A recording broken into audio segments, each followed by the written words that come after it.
नमस्कार. आज आपण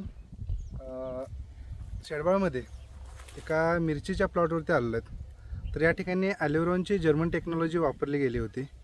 तर आपल्यासोबत शेतकरी दादा आहेत, त्यांच्याकडून जाणून घेऊया त्यांना आलेला अनुभव आणि कशा पद्धतीने ही टेक्नॉलॉजी वापरली, ज्याच्यामुळं चांदणं पडल्यासारखं आज फ्लॉवरिंग सेटिंग दिसायला लागले आणि मालसुद्धा चांगला दिसायला आहे. नमस्कार. नमस्कार. तुमचं नाव सांगा. घनश्याम आनंद वनकांबळे. अच्छा, आणि मोबाईल नंबर? 8095357525. हां, ही व्हरायटी कुठली आहे मिरची? ही G4 आहे. G4 आहे. अच्छा, तर ही मिरची ज्या वेळेला तुम्ही लावली त्यानंतर 15 दिवसांनी ॲल्युरॉनची टेक्नॉलॉजी वापरायला चालू केली. होय. तर त्यावेळेला 15 दिवसामध्ये काय प्रॉब्लेम झाला होता याला? त्याला थोडं ह्याचा त्रास होता, आपलं गोगल गायचा. हां, त्याच्यामुळे तुटाळ झाली. ते भरून वगैरे आम्ही परत आपलं ह्याची टेस्ट चालू केलं. ओके. गोगल गायमुळे तुटा पण झाली होती आणि जरा ग्रोथ पण कमी ग्रोथ होती. पण कमी होती. त्यानंतर मग आपण ॲल्युरॉन ऑर्गॅनिकचं फंगो प्लस तोटावणी म्हणून खाली दिलं होतं दिलं होतं. आणि त्यानंतर हे सॉल्मेट चालेल. आपण शेणगुळ गोमूत्र घालून ह्याची प्रॉपर आळवणी केली होती. ओके. तर त्यानंतर तुम्हाला काय ग्रोथ वाढला झाडामध्ये?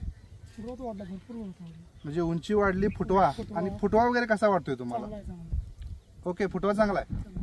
आपण बघू शकतो फुटवा वगैरे अतिशय चांगला आहे. फुटवा आहे, माल आहे. हा, तर सॉल्मेटचे आळवणे 2 झाले आतापर्यंत. आणि फुटव्यासाठी कॅल्शियम सुप्रीमो आपण दिलं होतं, जे शाखीय वाढ होण्यासाठी. तर शाखीय वाढ तुम्हाला मनासारखी वाटली काय? मनासारखी आहे ना? भरपूर मनासारखी. Okay okay. आणि त्यानंतर ज्यावेळेला फ्लॉवरिंग चालू झालं त्यावेळेला आपण रिबूस्टर कॅल्शियमचे स्प्रे चालू केले. तर मालामध्ये सेटिंगमध्ये आणि मिरचीमध्ये काय फरक वाटतोय तुम्हाला? भरपूर फरक आहे. बर. भरपूर म्हणजे काय, मालापेक्षा जास्त आहे. लाग ज्यादा आहे आहे. आणि सेटिंगचं वगैरे आता, कारण कसं पाऊस भरपूर होता. हा. म्हणजे कर्नाटकामध्ये जर विचार केला तर तुमचं शेडबाळ 3 नंबरचं गाव आहे हा. अतिवृष्टीमध्ये. एवढा पाऊस पडलाय तरी सुद्धा आज बऱ्याच लोकांचे प्लॉट ह्या पावसामुळे गेल्यात, पण तरी सुद्धा शेटिंग जरा धावताय का आमच्या जे शेतकरी बांधवांना?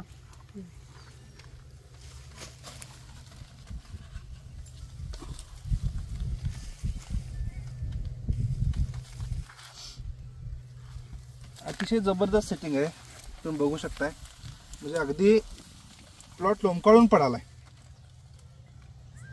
इतक्या मिरच्या लकडल्यात आणि त्याच्याबरोबर फुलकळी जर बघितला तर प्रत्येक पानामध्ये फुल हाय, सेटिंग हाय. अतिशय चांगल्या पद्धतीने जर बघितला तर हा प्लॉट डेव्हलप झालेला आहे. आणि सगळ्यात महत्त्वाचं, आज हे शेतकरी दादा आहेत, हिने आल्या आम्हाला एक बोलून दावलं होतं की निम्म्यापर्यंत प्लॉट यांचा फार चांगला येतोय आणि त्यानंतर प्लॉट कुठं डिम पडतात. पण सर, ॲल्युरॉनची ज्यावेळी टेक्नॉलॉजी तुम्ही वापरली त्यामुळे तुम्हाला काय वाटतंय की प्लॉट तुम्हाला जो कायमचा प्रॉब्लेम होता तो मिटला? म्हटल्यासारखं वाटतं. Okay okay okay okay. तर जो तुम्हाला आलेला अनुभव आहे, ह्याचा तोडा किती निघाला पहिला? तो आता 1 टन झाला, आता अजून चालू आहे.